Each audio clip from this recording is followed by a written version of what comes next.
mais um podcast Fala Comandante. Muito obrigado à família da TV Metrópole que nos acompanha todas as manhãs dos domingos, sempre participando indiretamente, muitas vezes até diretamente com alguns telespectadores. E você que está aí no YouTube, Fala Comandante Podcast, não se esquece, calma, presta atenção, não se esquece de se inscrever, para que você possa depois ser notificado, porque nós temos várias histórias inspiradoras e hoje não será diferente, pelo contrário, tenho certeza que você vai fazer questão de assistir várias vezes esse podcast. Meu nome é Wendson Borges, mais conhecido como Sargento Borges. Vamos lá, e o meu é Carlos Moreira. Meu amigo, nosso... Finalmente, aleluia, irmão, o homem veio. Rapaz, vai fazer Depois... o quê? Uns 6 meses ou um ano que a gente convida esse rapaz? Tem para mais de um ano. Ele é muito ocupado. Tá fazendo aniversário aí, foi um dos primeiros a ser convidado. Foi. Um dos primeiros. Mas a gente entende, né? A gente do cara, o cara é um popstar. É um popstar. Meu amigo é diferenciado, viu? Nosso convidado hoje é diferenciado, é gente boa, é o nosso amigo, sargento e professor Ayrton Moral. Ele é mais conhecido com um sobrenome que foi criado ao longo do tempo, já se tornou uma marca consolidada no mercado dos cursinhos e também da imagem dele como líder de categoria, porque vamos falar também sobre isso, porque ele é representante áspera e também um líder que gera muito engajamento com as pessoas que sonham com o concurso público. Meu amigo Ayrton Moral, seja bem-vindo ao nosso podcast Fala Comandante. É uma satisfação ter você conosco e eu gostaria que você se apresente como você gostaria de ser apresentado por outras pessoas. Rapaz, começar um bate-papo assim é muito bom. Obrigado pelo convite, obrigado à Aspra, essa grande associação que eu faço questão de dizer que tenho muito orgulho de fazer parte como representante. Meu amigo Borges, meu irmão Borges, grande presidente da maior associação Norte-Nordeste de militares, é o Sargento Borges, um cara que é inquieto, um cara que é fantástico. A gente vai ter tempo mais ainda de falar do Borges nesse nosso bate-papo. Meu amigo Carlos, grande Carlos, o cara do marketing, o cara da liderança, o cara irmão. Obrigado a você também que está assistindo a gente. Enfim, quem é o Moral, né? Esse nome que até minha filha já fala Papai Moral. Ela que já te chama de Moral já também. Chama de Moral, já escreve Moral, já brinca com o nome Moral. Quando tá com raiva, quer me chamar de Ayrton. Quando tá me pedindo alguma coisa, papai. Mas quando quer me agradar mais ainda, aí é Papai Moral, tá? Enfim, esse cara que tá aqui falando com vocês, sargento do Corpo de Bombeiros hoje, mas tem um início de carreira bem bacana, de estudos. Sou filho do seu Ném, da dona Neta. Meu pai é um diarista, até hoje meu pai é diarista. E o que é o diarista? Você que está assistindo aqui a gente, o diarista é aquele cara que sai de casa para lutar pelo do dia. Aquele cara que ganha o dia, o valor daquele mesmo dia ele leva para casa. Então, se meu pai adoecer, ele não leva o do dia. Enfim, se não trabalha sábado, domingo, se não trabalha no domingo, não leva do dia do domingo. E essa é a realidade do meu pai, um grande batalhador, 67 anos, 68 anos de idade, um grande ser humano, é o cara que eu... trabalhando até hoje. Continua trabalhando, apaixonado por esse ferro dele aqui. Eu tenho certeza que ele vai estar assistindo aqui o nosso bate-papo, né, o nosso podcast. Então o seu Ney Queiroz é uma grande referência para mim, enquanto trabalho, enquanto ser humano, enquanto pai de família. E a dona Neta, dona de casa, mãe de 3 filhos, e meu amigo Borges, Carlos, são 3 filhos militares. Né? Meus 2 irmãos são policiais militares, um é soldado, o outro é sargento, e eu bombeiro militar. E aí depois disso aí vem o Moral, que é esposo da Carol, a dona Carol, a dona Moral, tem uma dona Moral nesse circuito todo aí. Se realmente esse Moral é o que é como ser humano, pode ter certeza que eu devo muito à minha esposa, que é uma esposa fantástica. Tenho uma filha maravilhosa, sou pai da Cecília, da Maria Cecília, um presente que Deus me deu fantasticamente com 3 dias de vida. É um amor tão grande você é pai, que ressignifica a vida da gente, é um negócio... surpreendente, é um amor que a gente começa a entender, se aproximar do amor de Deus por todos nós. Então, basicamente, esse aí é o Moral, Ayrton Moral, saindo de dentro de casa. Eu tenho certeza que a gente vai ter tempo aqui para falar do Moral bombeiro, do Moral professor, do Moral, enfim, todas as nossas áreas. Rapaz, Que apresentação, viu? Foi um resumo completo. O homem é bom realmente, o homem é moral. E o moral, tanto moral, você fala tanto em moral, surgiu como? Vou pegar essa palavra aqui, é chave. Eu ia começar lá do começo, de onde ele nasceu, mas ele já foi pelo meio do caminho. Então ele fala primeiro dessa parte, de onde é que surgiu o moral, pra gente resgatar as origens dele. É interessante falar do nome moral, porque de fato a gente vai ficar aqui falando muito, né? O moral, o Ayrton Moral, o sargento moral, o bombeiro moral. A camisa que também tem todo um sentido aqui que a gente pode manifestar no nosso bate-papo. Mas o nome moral é interessante, eu já tive contato inclusive com o dono do nome moral, que acabei herdando, que é o Filipão do Forró Moral. Exatamente. Eu fui dar aula um dia, saí de casa, fui dar aula para o concurso da Polícia Militar em 2015, o concurso foi em 2016, mas eu tinha uma turma que era desde 2015, 89 grandes alunos, quase todos foram aprovados naquela grande turma lá. Foi minha primeira turma lá no curso Gustavo Brígido. E aí eu fui dar aula brincando, botei o chapelão. E aí cheguei lá e os meninos começaram a brincar e eu disse, olha, inclusive esse cara que vocês estão falando aí, o Filipão, tem uma música que resume muito o que é o moral, que é aquela música: eu sou um cara de sorte, eu sou um cara abençoado, só não tenho dinheiro, mas sou desenrolado. E aí começou a brincadeira, o nome foi crescendo. Ó o moral, aquele do chapéu, ó o Filipão do moral, ó o moral, ó o professor moral. E aí a gente começou a crescer, eu olhei aquele nome e disse, rapaz, gostei desse nome. Fui lá no dicionário, o que é moral? Moral é honestidade, é boa fé nas relações. Então é um nome muito, muito bacana. E eu comecei a colocar ao lado do meu nome, ficava professor Ayrton Moral. Professor Ayrton Moral, até que o nome Moral engoliu o próprio nome Ayrton. E aí ficou Prof. Moral. Prof. Moral, um nome muito impactante. E eu percebi que era um nome dado por Deus também. Porque se a gente lê a Bíblia, vários nomes foram trocados na Bíblia. Você pega Abraão, não era Abraão, era Abrão. Tá? Você pega Israel não era Israel, era Jacó. Então nós temos vários nomes que Deus olhou lá e disse, vamos trocar esse nome, vamos botar esse aqui. Então eu guardo muito, com muito amor esse nome. O nome Moral ele é tão forte hoje, que aonde você pega e vê o nome Moral, já ligam ao professor Ayrton Moral. Então eu sou muito feliz com esse nome, preservo muito, guardo muito, com muito zelo, o nome Moral, que é um presente que Deus, eu tenho certeza que Deus me deu aqui nessa vida. Sensacional. Então faz mais ou menos 9 anos que nasceu, que surgiu o Moral. Já tive a oportunidade, inclusive, 2 vezes, já almocei com o Filipão, né, para contar essa história com ele, a gente bateu um papo, depois nos encontramos de novo, fizemos um outro vídeo cantando essa música do Sou um Cara Abençoado. Enfim, é um nome bacana pra caramba. Pai d'égua demais. Mas deixa eu contar um caso. Tava na casa do Vicente Neri, né? Rapaz, o homem conhece os artistas tudinho. E aí o Vicente Neri tinha contratado uma menina para cantar. E a menina começou a cantar, e aí começou. Alô, Vicente Neri. Alô pro Vicente. Alô pro Moral. Moral, bora Moral. Tamo junto, Moral. Aí, lá na frente, bora Moral, essa é pro Moral e tal. Aí teve uma hora lá na frente, o Vicente Neri bateu aqui em mim. Ei, macho, esse teu nome é forte mesmo, esse teu nome é bom, viu? Porque fui eu que contratei essa menina, ela falou meu nome 2 vezes, já falou teu 7, tô só contando aqui, viu? Eu tô pagando e ela tá lembrando mais de você do que do meu. Mas falou Moral a noite todinha, a menina, então é um nome muito forte. Louco, cara. Foi contagia, né? Realmente muito abençoado, contagia. Porque é um encaixe, é muito próximo da perfeição, porque é uma ideia sensacional, mas que foi talvez na época certa, no momento certo, e que tá dando certo até hoje. Tá certo e vai dar hoje. Certo até o final. Amém. E meu amigo, o Ayrton Moral, ele nasceu onde? Foi em Fortaleza? Foi em outra cidade? Qual foi o bairro que ele cresceu? Como é que foi a infância com os outros 2 irmãos, com os pais? Houve uma dificuldade? Qual foi a sua superação na infância e na adolescência que lhe chamou a atenção?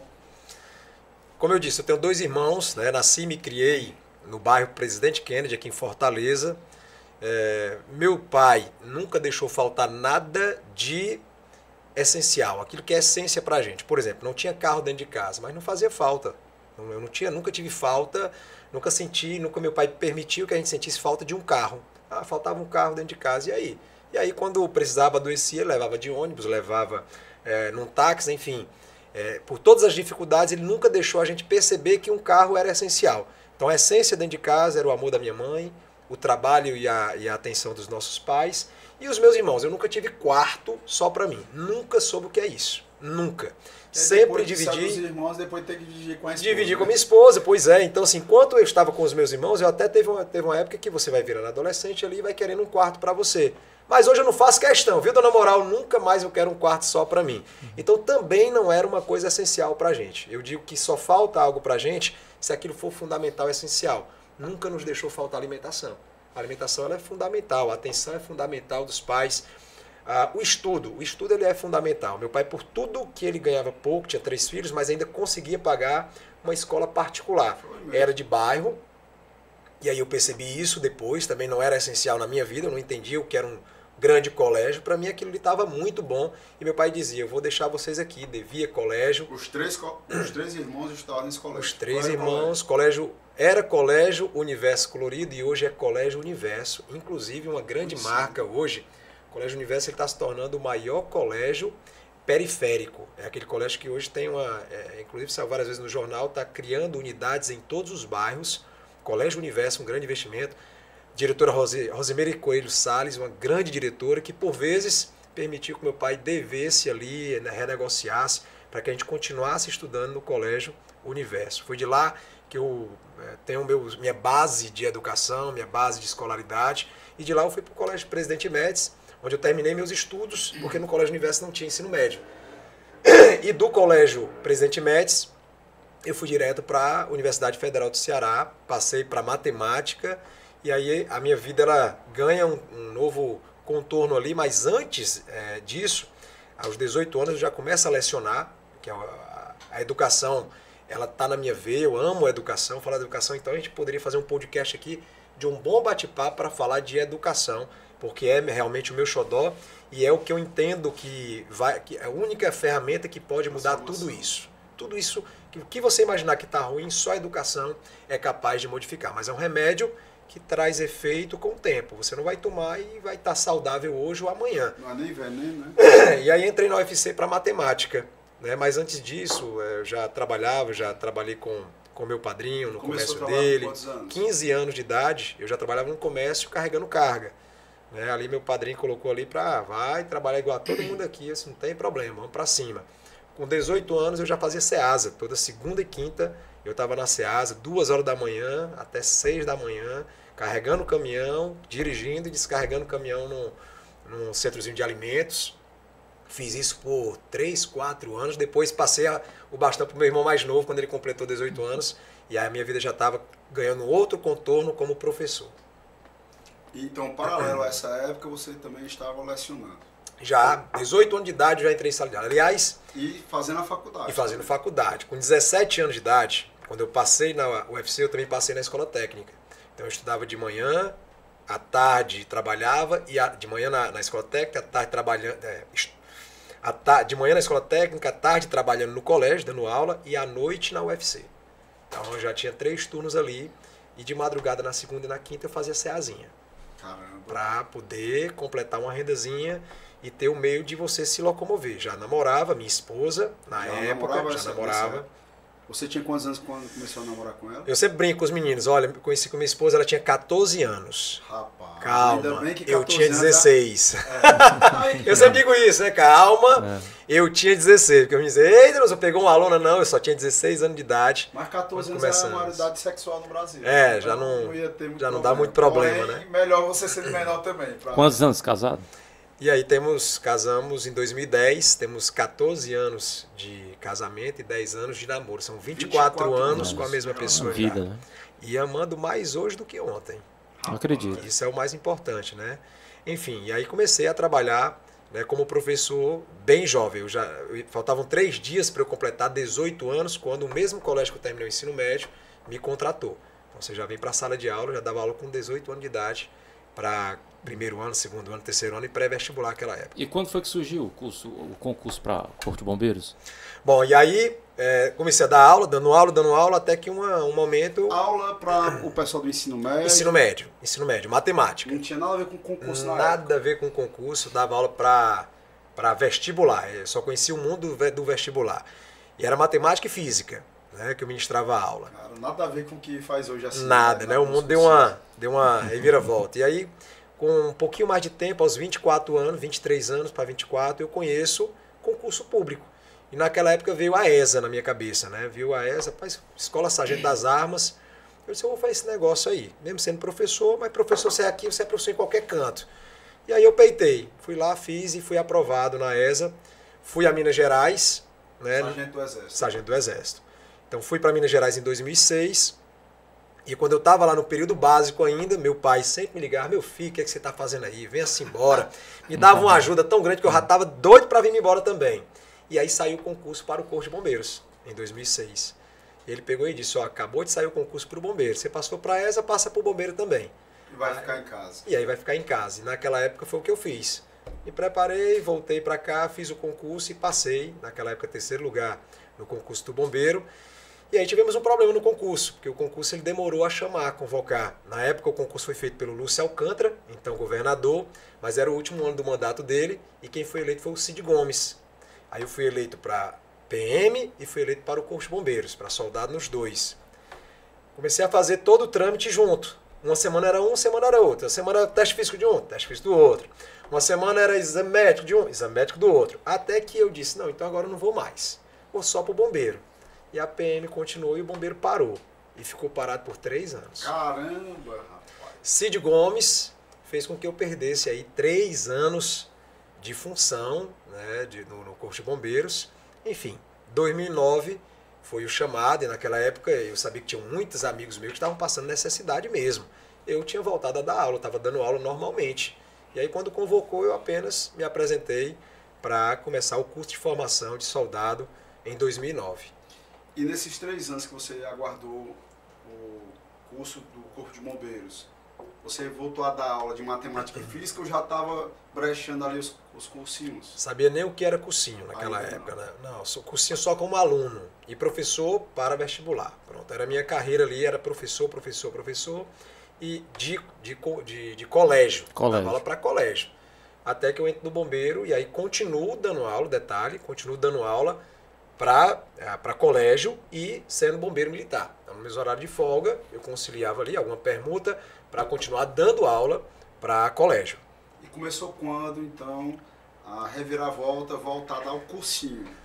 2015, teve um movimento de uma lei de promoção. A gente lembra daquela situação de promoção em que os nossos representantes políticos, naquele tempo, começaram a, e junto com as associações, um movimento por uma nova lei de promoção. E aí começa aquela negociação de lei de promoção. E eu gostava já de leis ali, mas só como aluno ainda, dando aula só de matemática. E aí, então o Capitão Wagner, naquela época vereador, salvo engano ele era vereador. 2015? Já era deputado, vereador. Ele foi eleito em 2014. Ele era vereador de 2012 a 2014. Então já era deputado quando ele, na quadra de um colégio aqui em Fortaleza, ele vai mostrar como é que estava a lei de promoção, o projeto de lei, perguntando à tropa se ela concordava com o que estava escrito. E aí eu fui até o local, peguei o projeto e quando eu comecei a ler eu disse, não, isso aqui está errado. E eu fui até o Capitão Wagner e disse, olha, capitão, isso aqui não está legal não, olha, isso aqui, olha o cálculo comigo. E na verdade eles fizeram um erro de cálculo. Naquela época eles achavam que... do interstício? A questão lá era sobre a promoção da primeira vez no quadro, segunda vez, terceira e quarta vez. No entendimento ali que passou, é que parecia que era 25% e todo mundo ia ser promovido mais ou menos dessa forma, e não era. E aí quando fizemos o interstício de cabeça, percebemos que teria militar que sequer iria a subtenente daquela forma. E aí ele perguntou, você tem coragem de dizer lá para todo mundo no microfone que você aconselha não aprovar esse projeto? Eu disse, deixa comigo. E aí fiz isso, né? Falei dos erros do projeto e encaminhei a votação, deu encaminhamento de que deliberasse por não aprovar, rejeitasse o projeto. E foi o que aconteceu, todo mundo levantou o braço e votaram junto comigo pela rejeição. Aí o capitão bateu nas minhas costas, a partir de agora você faz parte da comissão da lei de promoção. E aí começamos a trabalhar a lei de promoção naquele momento. Melhoramos matematicamente, fizemos tudo. Aí veio o conhecimento da matemática. Tudo era com matemática. Eu disse para eles, olha, não tem nada que seja sem a matemática. Tudo é estatístico, tudo é dado estatístico. E aí pegamos tudo e transformamos em estatística naquela época e conseguimos apresentar para o governo sempre com números, nunca apenas com fundamentos só de fala ou de teoria sem número. Tudo é número. Se você quer realmente desfazer algo ou fazer algo, construir algo, mostre os números. Contra fatos, não tem argumentos. Faltou a sua presença em 2020. Não vamos entrar nesse mérito agora não, deixa quieto. Daria uma grande conversa, outro podcast sobre 2020, mas também tentei ajudar, mas não teve números naquele momento, por isso que terminou daquela forma que nós sabemos. Nós tivemos o interesse, inclusive, de contratar um economista, porque ele iria trazer a realidade do orçamento, para que nós pudéssemos apresentar uma contraproposta que fosse também proporcional e justa com a carreira. Mas aí não adianta falar a respeito disso nesse momento, né? Mas se eu soubesse que você tinha essa capacidade na área matemática, de estatística, eu tinha chamado. Naquela época eu ainda falei para eles, o cálculo aí atual ou atuarial? E aí não me souberam nem responder o que é que eu estava perguntando. Por aí se tira. E aí, 2015 finaliza, a lei de promoção foi um grande avanço, de fato. Não deu para contemplar todos imediatamente, mas para muitos a curto prazo, médio e longo prazo, a lei de promoção é bem interessante. Alguns a curto prazo não foi bom, a médio e longo sim. E para outros nós temos hoje um grupo de subtenentes no Corpo de Bombeiro, por exemplo, que estão parados como subtenente desde 2015. Então, para esse time aí, por exemplo, a curto prazo foi bom, a médio talvez, a longo terrível, porque aí parou aí e a gente não está tendo uma forma de corrigir no momento. Em 2015, quando termina a lei de promoção, todo mundo passa a conhecer o Moral também como conhecedor da parte de legislação militar. E aí eu recebo um convite para começar a dar aula para concurso. Naquele momento foi uma grande reviravolta na minha vida. Eu disse, poxa, vou sair de um público para outro. E topei. Fui dar um aulão e nesse aulão aí os alunos disseram, rapaz... Já foi direto para um aulão? Foi direto para um aulão. Um aulão lotado para a Polícia Militar, legislação militar, estatuto, código, lei de promoção naquela época. Não se sabia se poderia cair, já colocamos para estudar, embora não tenha caído de fato. Mas a gente já dava aula da lei de promoção, estatuto e código disciplinar. E a lei complementar, que é da CGD, a 9811. Pronto, a primeira aula, naquele momento eu já fui contratado pela empresa. E aí começamos o mundo de concurso público. Ali começou em julho de 2015, nós batemos o pontapé inicial Moral dentro de concurso público ainda com o nome Ayrton Queiroz. E no mesmo ano veio o Moral. E no mesmo ano veio o Moral. Aí comecei a ter intimidade com a turma, botei o chapéuzinho, veio o nome Moral e aí ele veio só crescendo. O nome Moral ele cresce. Detalhe, naquela época o curso nem queria colocar o nome Moral, queria colocar o nome Queiroz, achava mais bonito o nome Queiroz. Queiroz é forte, né? É o sobrenome do meu pai e da minha mãe ao mesmo tempo, os dois eram Queiroz. Vice-presidente, subtenente Elisiano Queiroz. Abraço pro meu irmão Queiroz, sempre chamei ele de meu primo. Né? Então o nome Moral surge aí vamos embora. Terminamos o concurso de 2016 da Polícia Militar com uma quantidade de aprovados muito grande. Aí o Moral começa a virar uma realidade. Vem 2017, em seguida, Polícia Penal, onde também trabalhamos os policiais penais. Vem 2018, Detran, hoje está cheio de alunos do Moral em 2018 para o Detran. Em 2018, professor do Estado também. E aí hoje nós temos mais de 10 mil alunos aprovados, alunos com Moral aprovados em concurso público no Estado do Ceará. Isso se deve, Moral, talvez pela sua experiência como professor, mesmo sendo de matemática, mas tinha uma boa didática, né, tinha uma boa desenvoltura, e aí trouxe para uma realidade de cursinho, onde as pessoas elas acabam tendo mais perseverança, mais foco, porque ele vai garantir a estabilidade da própria vida e na área de legislação. Então, você não tinha a experiência relacionada a esses temas, a essas disciplinas, mas já tinha a desenvoltura como professor de matemática, que é muito mais difícil, né? Muito mais complicado. Então se tornou até mais suave, mais fácil o desenvolvimento nos cursinhos. E um detalhe aí... nesse formato, você acredita que essa é a visão? Acrescento duas coisas aí. Primeiro, o Moral não era formado em Direito, eu era formado em Matemática. E aí o dono do curso chegou, bateu nas minhas costas, está na hora de você se formar em Direito. Você gosta de lei, você gosta disso aqui, mas está na hora de você criar o certificado. Nós temos um país muito curriculista de certificado. Então se você tiver a certificação, beleza. Se não tiver, não quero nem papo, não presta, né? Então nós corremos atrás e me formei em Direito também enfim. E mais um detalhe com relação à aula, uma coisa que eu não abro mão em sala de aula é falar de Deus. Né? Falar de Deus Criador, então a gente tem uma conversa muito serena sobre isso. Então falo muito sobre vida, falo muito sobre como os alunos devem enfrentar a realidade. A gente sempre tem esse bom papo sobre tudo isso. Por exemplo, se eu tenho mais de 10 mil aprovados, eu tenho mais de 200 mil não aprovados. Isso aqui eu não tenho nem dúvida de dizer isso. Porque a regra em concurso público não é passar. A regra é ser reprovado. Só passa a exceção. Você pega um concurso da Polícia Militar que deu 86 mil inscritos, 4 mil passou. Pô, 4 mil é 5% de 80 mil. 95% não passou, filho. Ficou fora do concurso público. Então, nós temos mais reprovados do que aprovados. Então, a gente tem que incutir na cabeça desse aluno primeiro. Não é incutir ali um derrotado, não. Mas você tem que ter uma realidade. Você quer passar em concurso público primeiro. Muito difícil passar de primeira. Não é a regra, é a exceção da exceção. Segundo, você está pronto para pagar o preço? Você é o sargento Bosch está aqui e sabe o que é pagar preço. Né? Não estou falando com nenhum menino, também é concursado. Adora. E concurseiro, né? Já exato, é isso. Concurseiro, né? Tem história de aprovação. Última aprovação, salvo engano, Polícia Civil, né? Foi. Inspetor da Polícia Civil. Exatamente. Então, assim, eu estou falando com alguém que sabe o que é concurso público, sabe o que é abdicar de um final de semana, abdicar de um carnaval, abdicar de um passeio com a família. Então, eu sempre falo isso para ele. Você está pronto para pagar o preço?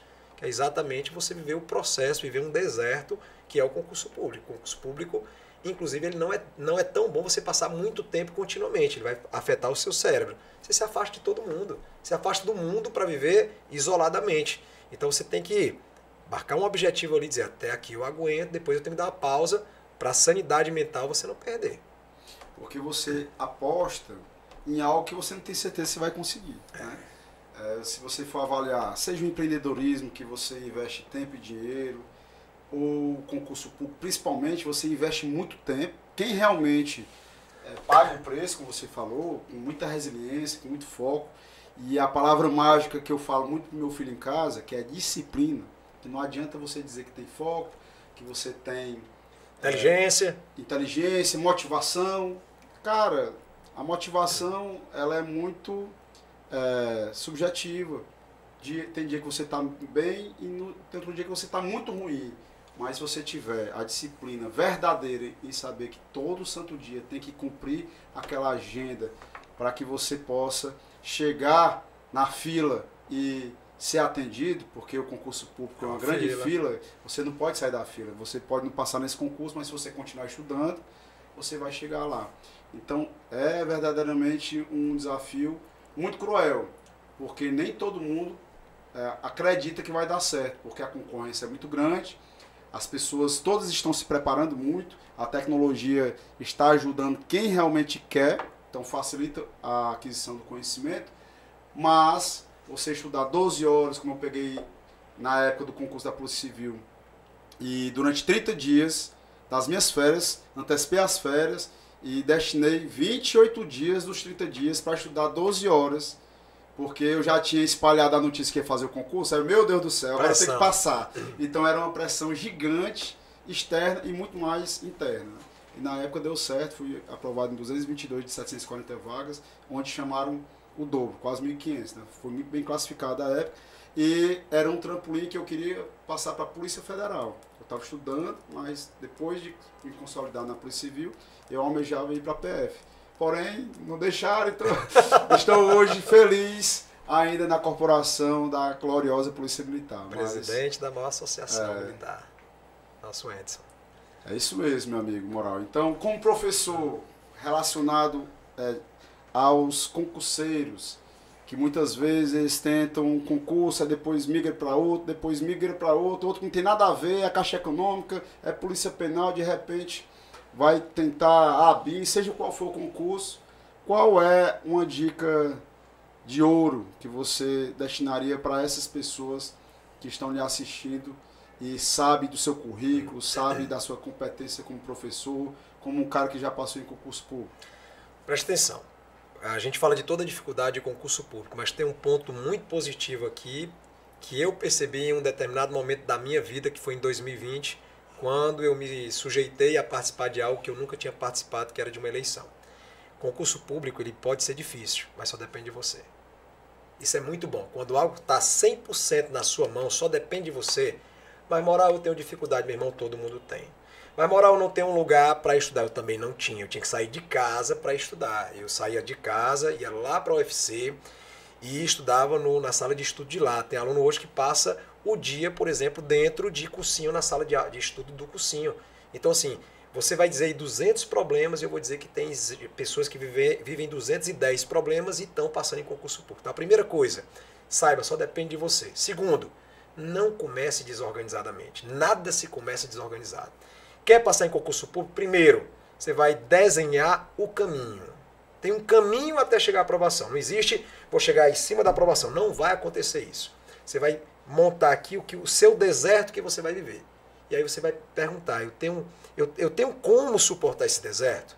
Por quanto tempo eu consigo suportar o deserto? O deserto ele não tem água, o deserto não tem comida, o deserto não tem roupa chique, o deserto não tem ninguém, não tem sombra, só tem você. Basicamente o deserto é isso. Você está pronto para pagar o preço do deserto? Então não comece nada sem poder pagar o preço. Senão você vai, no meio do caminho, você vai desistir. Sabe o que acontece quando você desiste de algo? As pessoas param de acreditar em você. Você começa a perder o crédito das pessoas. E perder o crédito das pessoas ela é terrível, porque você também não vai mais acreditar em você. Então, primeiro, acredite no seu potencial. Segundo, está nas suas mãos a sua aprovação. Terceiro, faça um planejamento se você suporta até o dia da aprovação. Se essas três coisas acontecerem, estou falando de alguém aqui que pode ser aprovado em concurso público. E só um detalhe. Oral, eu fui muito ruim no ensino médio. Esqueça o seu ensino médio. Você perdeu muito tempo estudando barroco. Você perdeu muito tempo estudando coisas que você não está utilizando hoje. Eu perdi também esse tempo. E eu digo isso exatamente para a pessoa parar de querer vincular a aprovação ao passado. Logicamente, se você foi muito bom em língua portuguesa, bacana. Se você já tinha uma disciplina de estudo, legal. Então não vai ser muito difícil para você entrar na disciplina de estudo para concurso público. Ele pode ter sido um aluno mediano e passar medíocre. Medíocre. O meu irmão foi medíocre em sala de aula de ensino médio. O que é que significa abaixo de medíocre? Porque medíocre é mediano. Eu era insignificante. Eu terminei o meu ensino médio com 17 anos sem saber pi nenhuma. Porra, quando eu falei pi, eu pensei que ele ia falar do pi lá, que é o pi aproximadamente 3,14.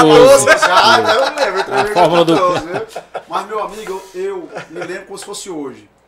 Terminei o ensino médio, fomos pra farra pra comemorar com 17 anos. Acabou os estudos, ó. Fui lá num bar chamado, lá da Jacutinga, em Crateús. O pessoal de Crateús deve saber quem é a Jacutinga, né? Vamos aqui entrar no mérito.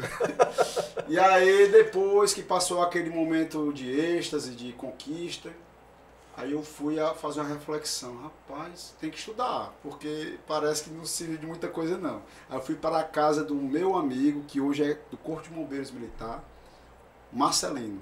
Ele é sargento do Corpo de Bombeiros.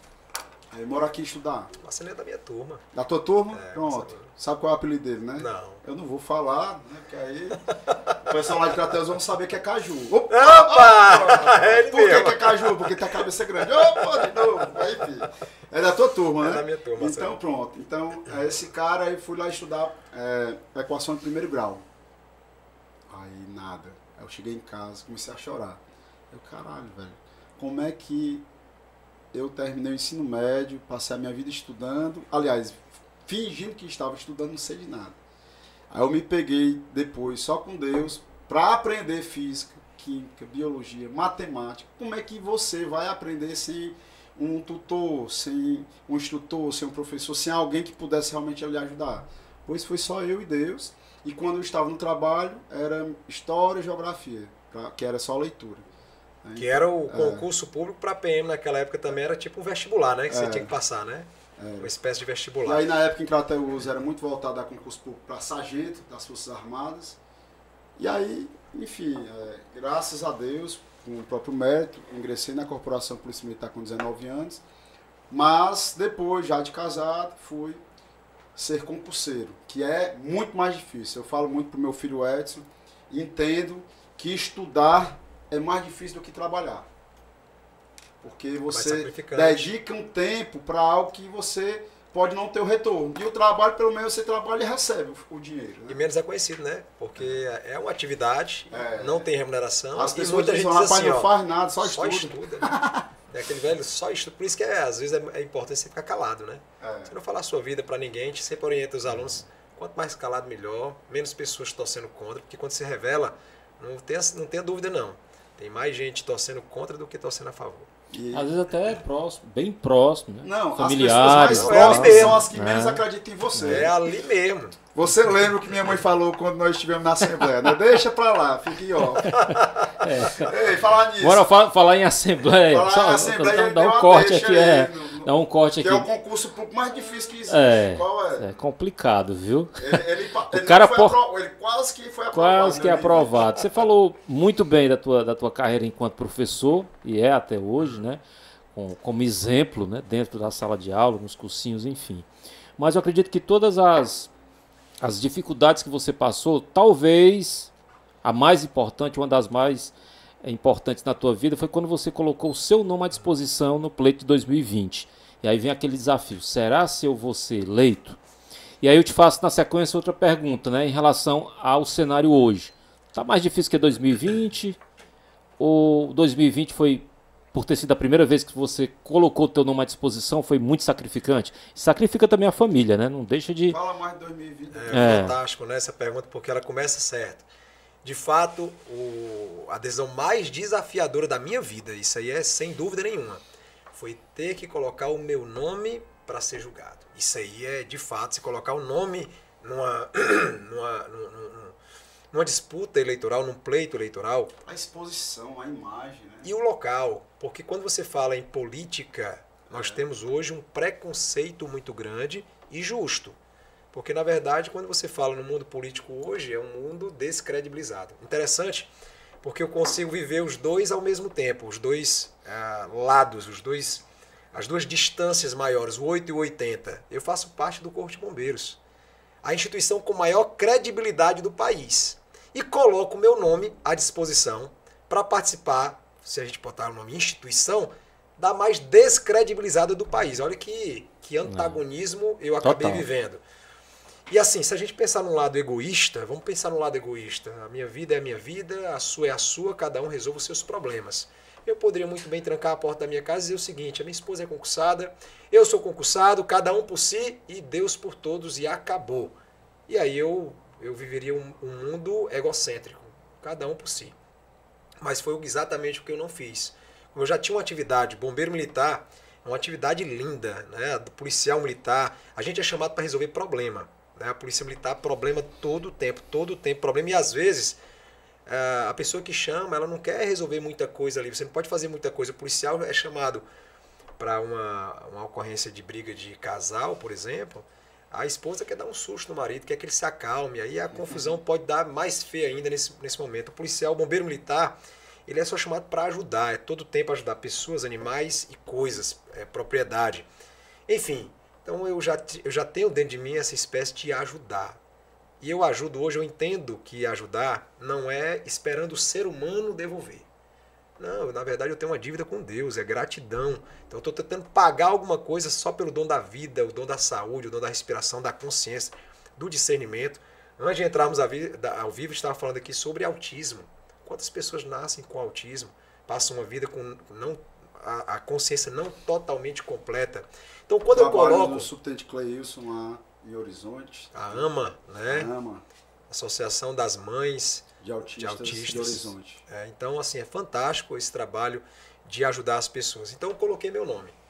Né? Aceitei a missão, falei com a minha família. Primeiro, falei com a minha família à época, a minha esposa disse que era contra.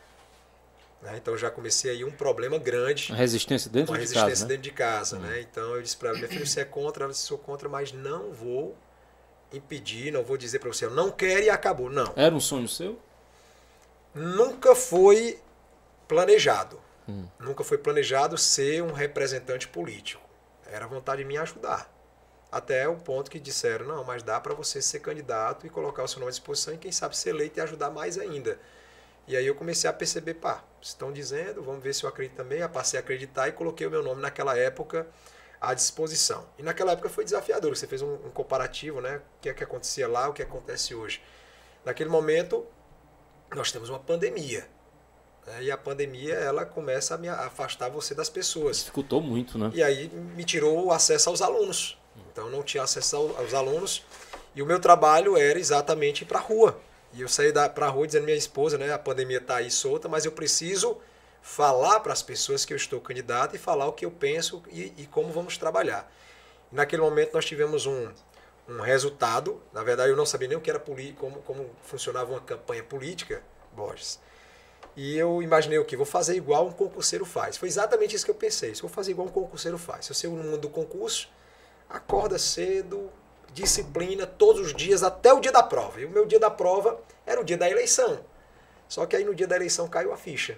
Foi acordar o domingo, o que o concurseiro faz no dia de domingo, no dia da prova? Ele acorda, pega a caneta dele e vai até o dia da prova e faz a prova. O problema é que não era eu que ia fazer a prova. Aí eu entendi que ali as coisas não estavam plenamente na minha mão. Até onde eu pude fazer, eu fiz.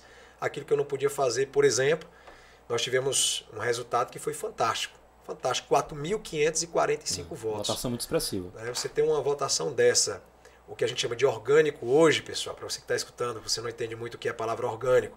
Orgânico é, eu não comprei voto. Não teve compra de voto, não teve maquiagem de voto, não teve... Foi na raça. Houve a conquista do voto. Houve a conquista. Então são 4.544, vou tirar o meu voto, de pessoas que saíram acreditando no moral, saíram de casa naquele domingo para ir depositar um voto, digitar, você olhar para a sua imagem numa urna. Então, para mim, ele foi super significativo em relação à gratidão a Deus. Tanto é que quando saiu o resultado, eu estava na casa dos meus pais, joelho no chão, agradeci a Deus. Tive que acalmar as pessoas que estavam tristes na rua. Eu disse, não tem ninguém derrotado aqui. Teve uma não eleição. E é engraçado que as pessoas chegam para mim hoje assim, ei, Moral, nessa eleição agora tu vai, né? Já tá eleito, né? Agora... Já ganhou, né, Moral? Eu digo assim, não, meu Deus do não, meu filho, eu já perdi. Você né? falou em relação... Eu não já ganhei, não, eu já perdi. Eu já tive uma eleição que eu não fui eleito. Você falou em relação à tua votação, né? Que foi muito mais expressiva comparada a outros candidatos a vereadores que conseguiram entrar com votação menor, né? Tem vereador eleito com 3 mil votos. Pois é, aí esse processo eleitoral ele deixa muito a desejar, né? Ele é ou seja, o sujeito tirou mais votos, é regra, tudo bem, mas não consegue entrar. Teve até para deputado, por último, agora o cara entrou com 17 mil, né? Lembra? 17.200 votos. 17.200 votos. O partido que um amigo meu iria ser candidato, tinha a tendência de tirar pelo menos 20 mil. Pois é, olha aí o disparate, né? Sally Sturt. Mas aí, Carlos Moreira, com um pouquinho de experiência que eu tenho, o Moral tem, e você tem também, a possibilidade de haver um equilíbrio nas candidaturas, porque também o poder econômico é tão forte que se for só os mais bem votados, muito provavelmente só quem não é eleito pelo voto orgânico que vai estar nas casas legislativas. Então, é uma forma complicada de entender. Matemática. É bastante complexo porque existem injustiças, mas a busca é de haver um equilíbrio social entre os candidatos para que não seja eleito só quem tem realmente condições financeiras. Então, eu não estou aqui defendendo o atual modelo, poderia ser bem melhor, mas somente eleito quem tem mais votos, talvez também não seja o mais justo. É um negócio complexo, é muito complicado, não é fácil. Concordo. E aí, aquele ano de 2020 foi essa situação que aconteceu com o Moral e eu sou muito grato a Deus por tudo aquilo, né? Por todas as amizades que nós fizemos. Tem um detalhe, Moral, você fez igual concurseiro, acordou cedo, dormiu tarde durante os 45 dias da campanha, mas obviamente fez um trabalho anterior também de pré-campanha. Porém, talvez você possa ter sido também ingênuo. As estratégias, alguns mecanismos dentro da democracia, dentro da honestidade, poderia talvez ter sido o diferencial para que a sua eleição tenha sido exitosa. Porém, em contrapartida, se analisarmos bem, a sua não vitória não quer dizer que ocorreu a derrota. Exato.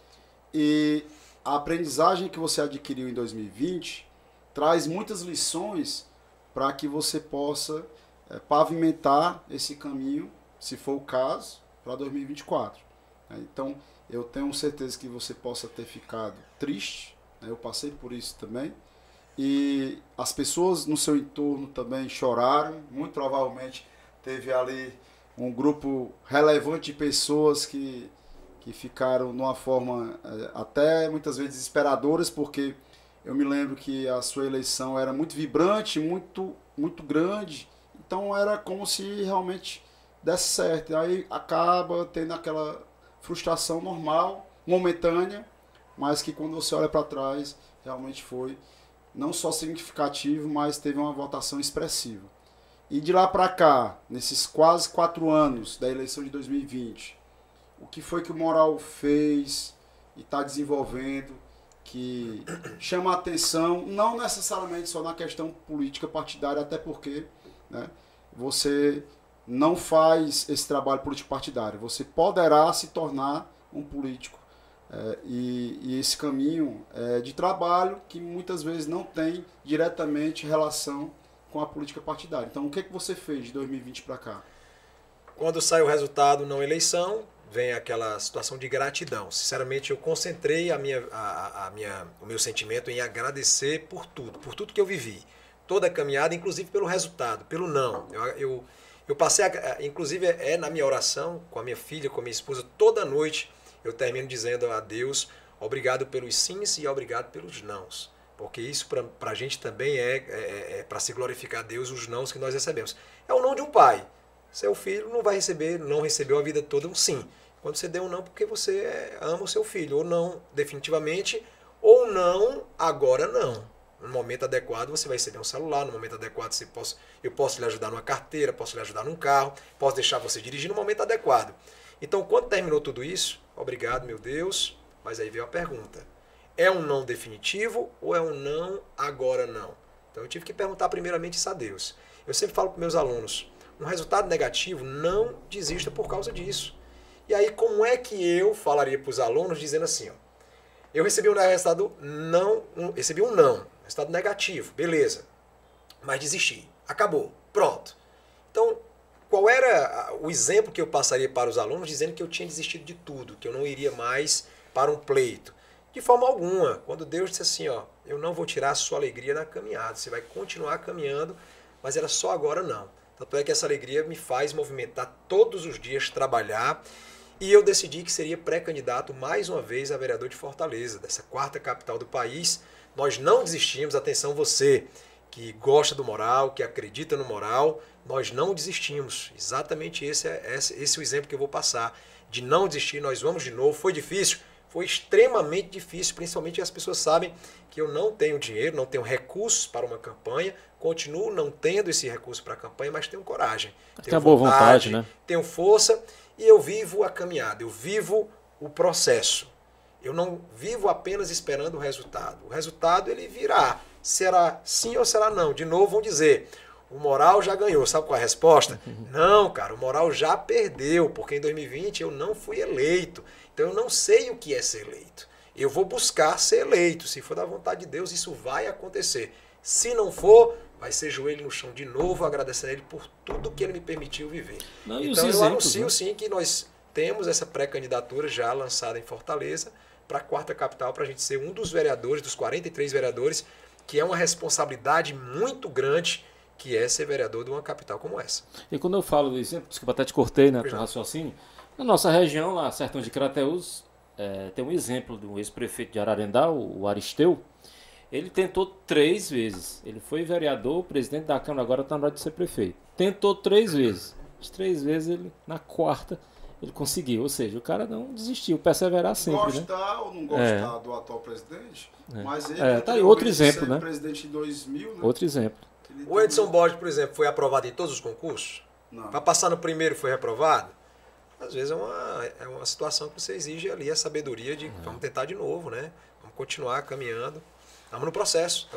Esse negócio de processo aí de caminhada, eu acho que ele ouviu meu discurso da minha posse lá na Câmara Municipal, viu? Eu falo exatamente relacionado a esse trabalho, porque muitas vezes as pessoas elas são muito precoces em querer sempre viver o futuro. Seja o cara que quer se endividar para ter um carro novo, seja a pessoa que vive com ansiedade, pensando no amanhã. Então, o resultado ele vai vir se você trabalhar. Agora, se você só pensar no resultado e trabalhar pouco, você vai ficar só com ansiedade e no sonho. Então, a caminhada, com muitos desafios, com muitas montanhas, com muitos obstáculos, vai acontecer. O que nós precisamos ter, é uma palavra da moda, que eu já comentei pelo menos umas 2 vezes em outros podcasts, que é o propósito. Então, saber o que é que você está fazendo no planeta Terra. Qual o significado que você traz para a sua vida. Qual é a intenção de você mudar o mundo. Mas, cara, tu vai querer mudar o mundo, né? Tem aquela frase de Gandhi, seja a mudança que você quer ver no mundo. Então, mudar o mundo não necessariamente é mudar o planeta de 7 bilhões de habitantes. Não é necessariamente mudar o país chamado Brasil de 215 milhões de habitantes. Não é mudar o Ceará com 9 milhões de habitantes. É mudar o seu meio. É mudar você próprio, é mudar a sua família. Se você tiver a condição de mudar o seu bairro, se você puder mudar a categoria que você faz parte, e assim sucessivamente. Então, acredito muito que pessoas igual a você são merecedoras, porque nós, sociedade, merecemos pessoas boas para estarem no poder, seja o legislativo ou o executivo, que é onde depende dos outros, não depende dele próprio, mas depende da coragem, da resiliência, do propósito de fazer o diferente do que a maioria faz. Por isso que a política está em discreto com a sociedade, mas precisa mudar. E essa mudança não é de forma disruptora, que vai mudar todo mundo ao mesmo tempo.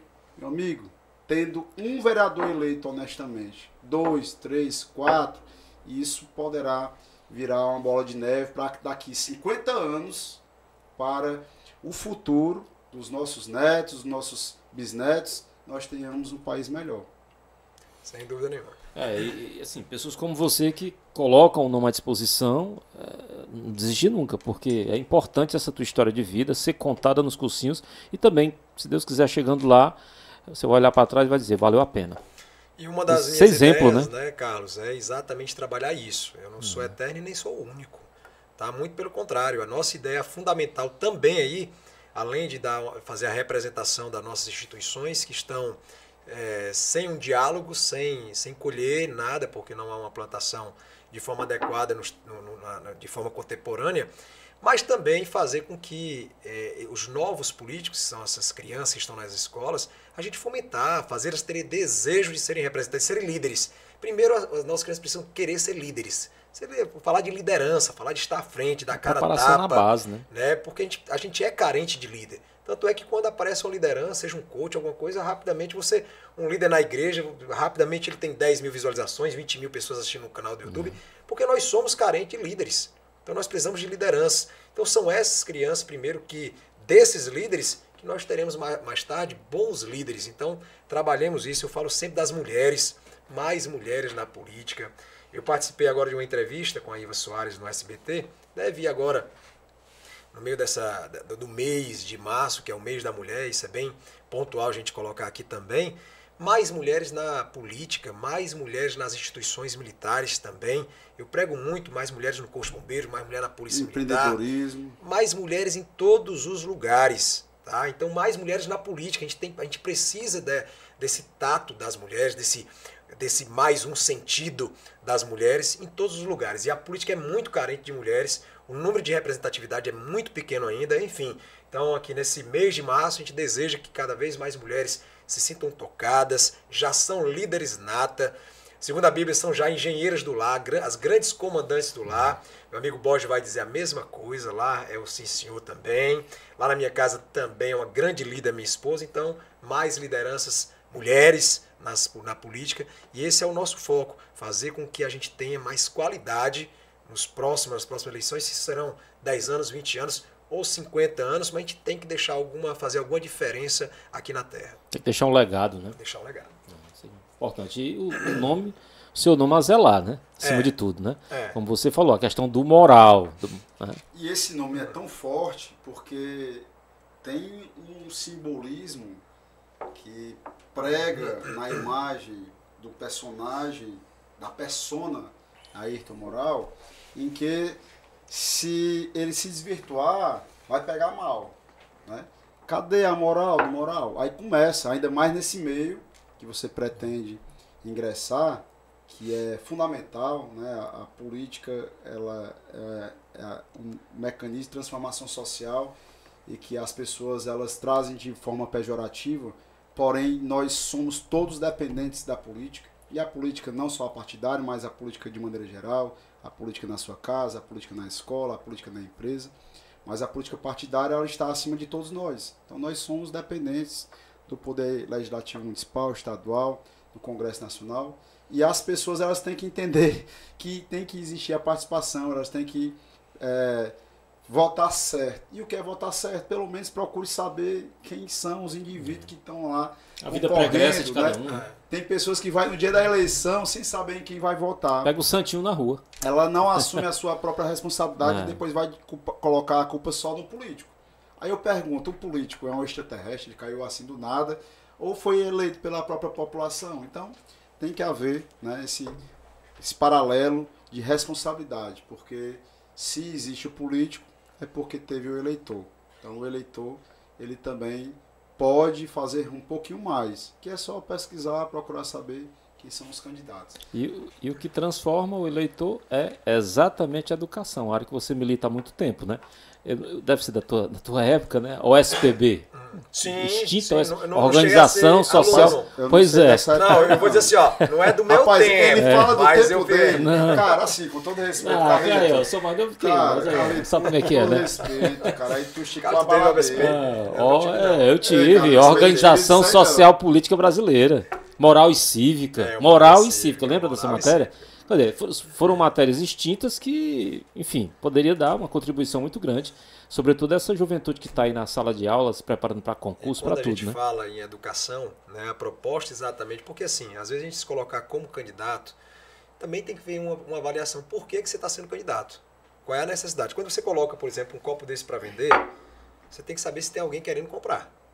É necessário mais um copo? Tem 300.000 copos. Vou botar mais um copo na prateleira, mesma prateleira, aquele mesmo copo, ou aquele copo tem uma função diferente, vai que aquele copo, a bebida passa mais tempo gelada, é um copo diferente. Então, o que é que nós estamos propondo para ser candidato?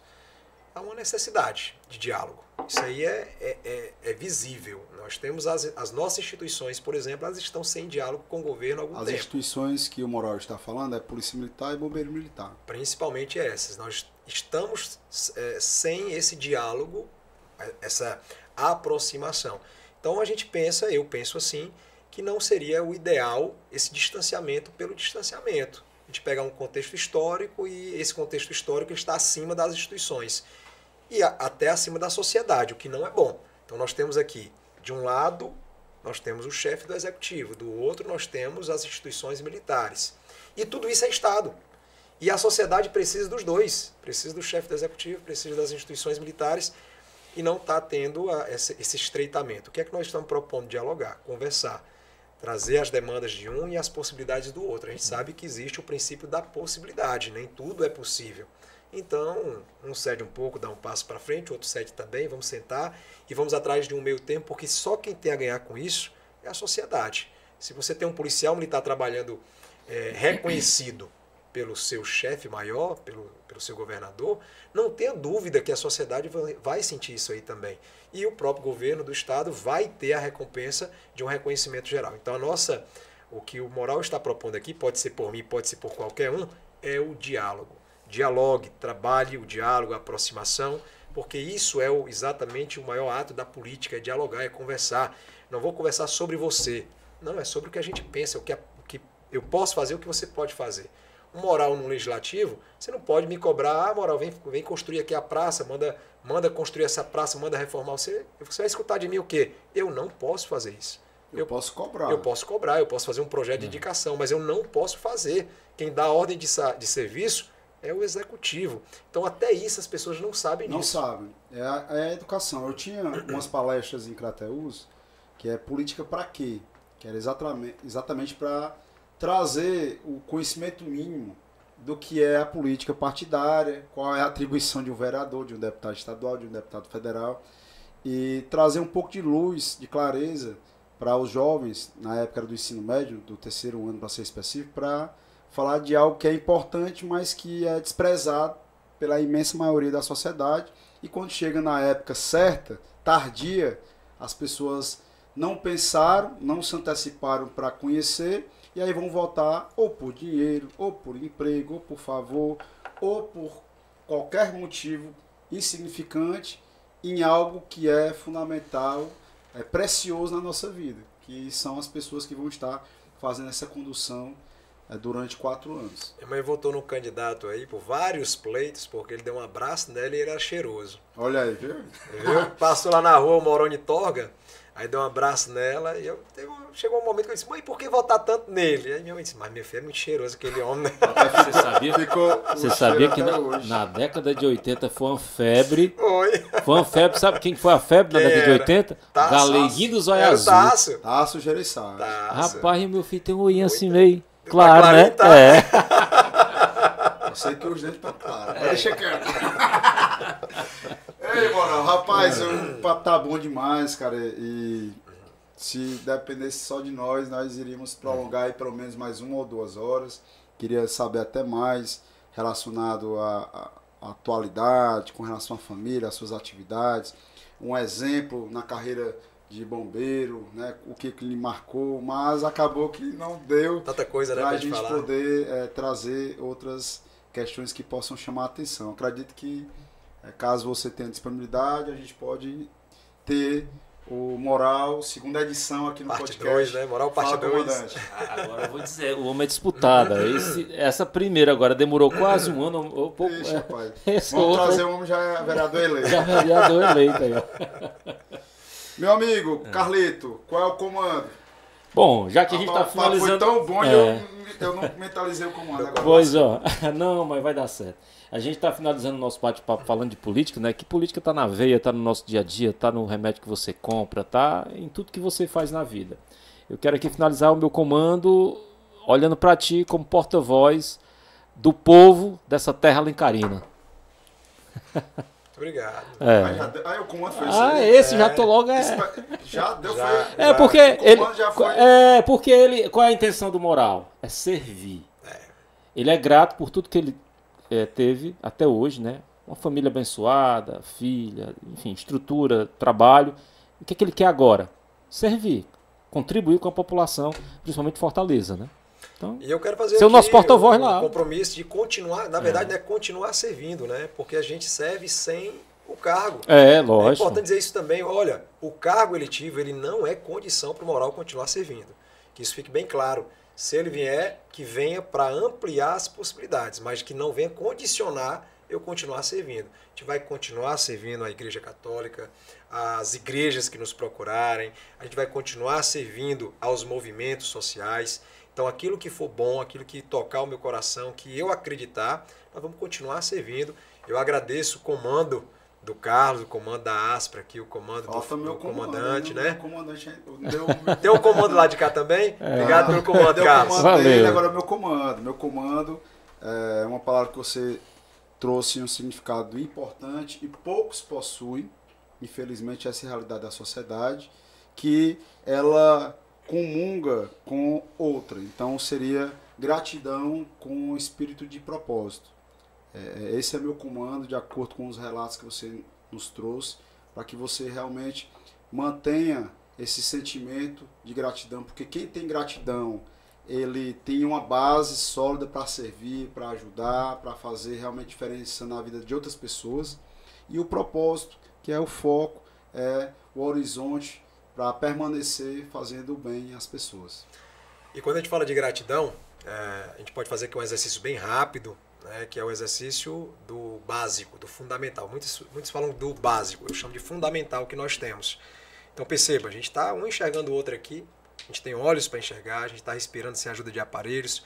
Todos nós viemos aqui, Mariana também que está ali na mesa com a gente, minha amiga Mariana, nós estamos aqui, viemos para cá sem ajuda de nenhuma cadeira, nenhuma ajuda de ninguém para nos trazer até aqui. Enfim, então nós temos muita coisa. Eu me lembro que eu fiz uma pergunta para uma pessoa que não enxergava. Eu olhei para ela e disse, meu amigo, se você tivesse um desejo, fosse atendido, o que é que você queria? E ele disse, Moral, eu só queria enxergar por uma única vez, por um tempo determinado, a minha filha. Eu queria voltar a enxergar a minha filha. Então aquilo ali foi chocante para mim, trouxe para a minha vida. Então veja, todos os dias nós realizamos, e a todo momento nós realizamos o sonho daquela pessoa. Ela só queria ver um pouquinho, um determinado tempo, a imagem da filha dela, só mais uma vez. E todo dia nós conseguimos fazer o que ele não consegue fazer. Então, se você está com alguma ansiedade, não reconhece o que é essência, o que é aquilo mais natural que nós precisamos, leve esse ensinamento. Nós já somos muito, mas muito privilegiados. Repito, não é o básico, é o fundamental que nós temos as ferramentas para viver.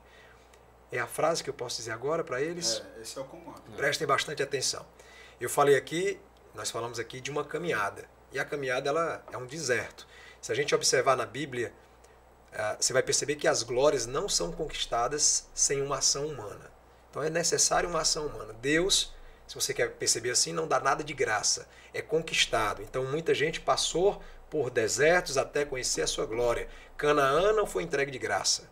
Canaã não foi entregue de graça. O povo estava sendo colocado como escravos no Egito e foi feita uma proposta para eles. Querem conhecer uma terra que escorre mel, que ali será plantado de tudo e colherá de tudo, então vocês vão ter que passar por uma caminhada. E demorou 40 anos, sabe por quê? Porque o povo era cabeça dura. Por várias vezes nós somos um povo de cabeça dura. Então preste atenção no que eu vou te dizer. Você vai ter que fazer o processo do deserto. Viva o deserto. Aprenda o processo e conheça a glória.